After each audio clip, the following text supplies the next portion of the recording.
Salut! Moi, c'est Marilyn. Je travaille pour Panoramique et je suis passionnée de communication et de marketing. Mais surtout, je suis passionnée de vous partager mes trucs, mes astuces et mes conseils pour vous aider à mieux gérer votre entreprise et à prendre des meilleures décisions en matière de communication marketing.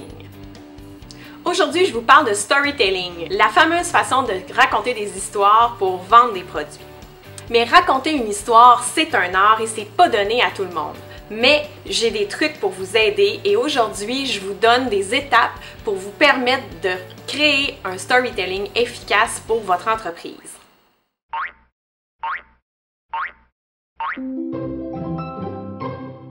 Le storytelling a fait ses preuves en matière de communication marketing depuis bien longtemps. On le retrouve un peu partout dans toutes les sortes de communication, que ce soit sur la télé, en publicité, sur les publications Facebook ou autres publications de médias sociaux. Raconter des histoires, ça permet de susciter l'envie et l'émotion de vos cibles en leur permettant de se projeter dans le moment qui fait rêver. Donc, il y a quelques règles de rédaction à respecter et je vous invite à me suivre dans les différentes étapes. Alors, avant de commencer, je vous invite à aller télécharger l'outil qui est dans notre bibliothèque d'outils gratuits sur le storytelling afin de pouvoir suivre et de faire l'exercice avec moi. Allez, on y va, c'est parti! La première étape, c'est de comprendre les difficultés rencontrées par vos cibles. Identifiez-les dans la case du haut.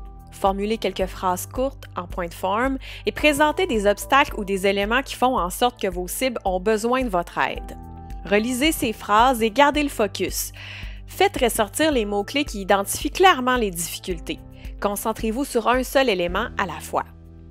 Souvent, en matière de communication marketing, les entrepreneurs ne savent pas par où commencer. Donc, il y a un certain manque de structure. Ils ne savent pas non plus comment faire. Il manque d'outils. Il manque de temps, il manque d'organisation. Ils trouvent que les communications, c'est compliqué, c'est pas leur domaine, donc il manque un peu de connaissances. Donc, en relisant ces phrases-là, j'ai identifié des mots-clés.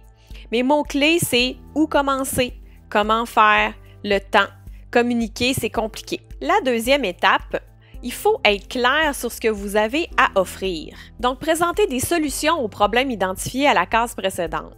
Formulez encore une fois des phrases courtes. Vous pouvez procéder dans l'ordre en adressant une solution à chaque problème identifié plus haut. Attirez l'attention par des mots percutants. Ici, la clé, c'est vraiment de choisir les bons mots. Donc, servez-vous d'outils comme des dictionnaires. Allez googler les dictionnaires des synonymes pour choisir vraiment les mots précis. Donc, dans mon exemple, moi, j'ai identifié des solutions comme donner des outils simples, structurer des actions pour faciliter la gestion de temps et les actions de communication, évidemment, transférer mes connaissances pour aider à mieux communiquer. Donc, mes mots-clés, c'est outils, simple, faciliter, action, communiquer et savoir. La troisième étape, c'est d'engager vos spectateurs. Engagez-les en partant d'une base commune. Référez-vous à votre propre histoire, à des faits vécus, à l'émotion.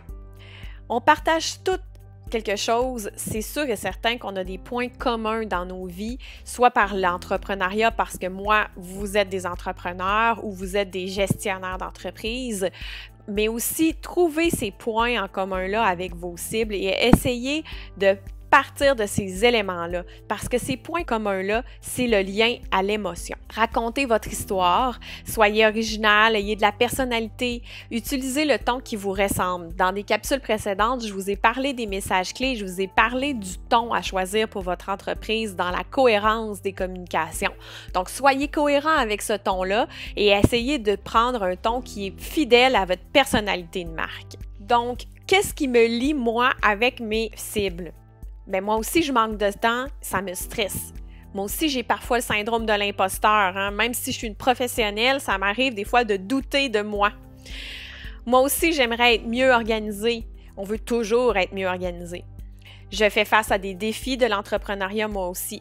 Je veux bien développer mon entreprise. J'ai parfois peur de me tromper. Je rêve de succès dans ma carrière et évidemment dans mon entreprise. Encore une fois, on fait le même exercice ici. On va aller chercher les mots-clés dans les phrases précédentes.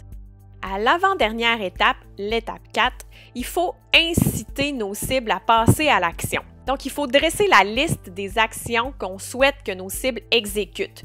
Mais ça, là, ça fait référence aux besoins qu'on vient de combler. Donc, pour inciter quelqu'un à passer à l'action, il faut lui faire voir les bénéfices que ça peut lui apporter ou l'émotion ressentie quand on va avoir accompli ou quand on va avoir réglé la difficulté. C'est là vraiment la nuance. Donc, je vous ramène à mon étape 4 dans mon exemple. Donc, je vous ramène ici tout à l'heure à mon sentiment de l'imposteur ou aussi ici tantôt à mes solutions qu'on avait besoin, à donner des outils simples, faciliter les actions. Donc, évidemment, si je veux que ma cible passe à l'action, ben, il faut que je lui fasse voir qu'elle va avoir des outils en place. Et là, évidemment, je lui dis, télécharge mon outil. Sois fier de tes actions de communication. Aie la paix d'esprit, on veut être zen. Utilise nos outils pour te faciliter la tâche. Crée des messages et des communications efficaces grâce à nos outils. Donc, exactement le but de cet outil-ci, où est-ce qu'on veut créer un storytelling efficace, avez-vous remarqué qu'il y a beaucoup de verbes d'action dans ça? La clé, c'est d'être précis dans les mots qu'on va choisir. Donc, ça, c'était la première partie du travail à faire. On a listé des éléments et ça, ce sont des éléments de référence. C'est des éléments auxquels vous allez toujours pouvoir revenir pour vous dire « Ah, comment je peux formuler mon message? Où est-ce que je m'en vais avec ça? » Elles sont là vos réponses. Donc, quand on arrive au point 5, c'est le temps de rédiger une histoire. Ici, j'ai rien inventé, c'est un schéma narratif. Donc, vous avez peut-être vu ça dans vos études au secondaire, au cégep, à l'université. Les schémas narratifs, c'est une façon d'écrire des histoires qui permettent de savoir un peu le chemin par où passer. Donc, il y a toujours une situation initiale, un élément déclencheur, et là, il y a toutes sortes de péripéties qui vont nous arriver jusqu'à un point culminant. Et ça, c'est le point de non-retour. C'est le point qui nous oblige à dire « OK, il faut qu'il y ait un changement ».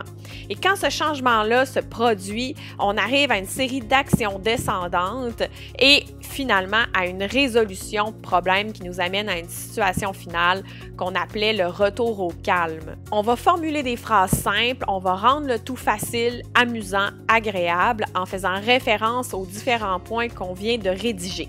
Créez votre histoire en sélectionnant des éléments des 4 étapes précédentes en vous basant sur le modèle de l'histoire. Pour commencer, il faut engager le lecteur en vous basant sur des éléments identifiés au point 3. Donc, on va chercher des références communes. Pour introduire une situation, par exemple. Choisissez une situation que vous avez vécue ou que vous savez que votre cible vit régulièrement.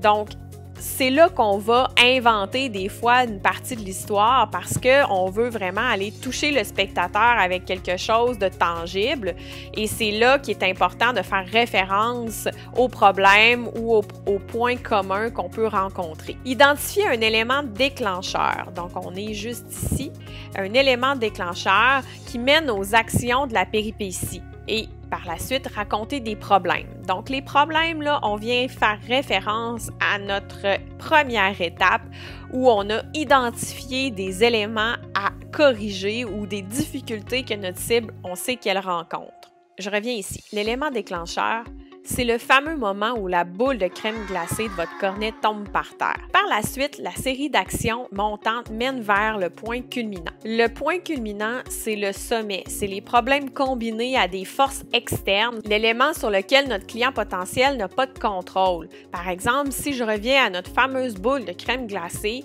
j'avais pas de contrôle sur les jouets de mon fils qui traînaient par terre, dans lesquels je me suis enfargée et qui a fait tomber ma boule de crème glacée par terre. Donc, c'est des éléments comme ça sur lesquels on vient arriver pour renchérir, taper sur le clou des problèmes que ça va donc bien mal.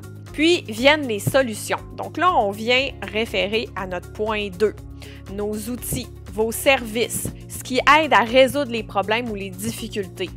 Donc, pour résoudre mon problème de crème glacée, j'ai rangé les jouets, j'ai mis de l'ordre dans ma maison. Pour conclure, vous revenez sur les problèmes avec des éléments qui touchent émotivement votre cible. Racontez comment ils se sentiront lorsque le problème sera résolu. Et si vous avez fait référence à votre situation, comment vous vous sentez quand ça a été résolu. Finalement, vous incitez vos cibles à passer concrètement à l'action parce qu'ils se sont projetés. Ici, ils ont vu les bénéfices que ça pouvait leur ramener. Ils ont visualisé la situation où est-ce qu'ils seraient enfin capables de rédiger une super histoire de storytelling pour faire des publications Facebook extraordinaires. Alors voilà, c'est ce qui conclut aujourd'hui la capsule. J'espère que l'outil vous a été utile et qu'il vous servira sur vos différents outils. Je vous invite à laisser un commentaire et la meilleure chose que vous pouvez faire pour nous aider, c'est de cliquer sur le pouce en l'air pour nous dire que vous avez aimé notre capsule. N'hésitez pas aussi à communiquer avec nous pour nous donner vos idées pour nos prochains sujets de capsule. Allez, à bientôt! Bonne rédaction!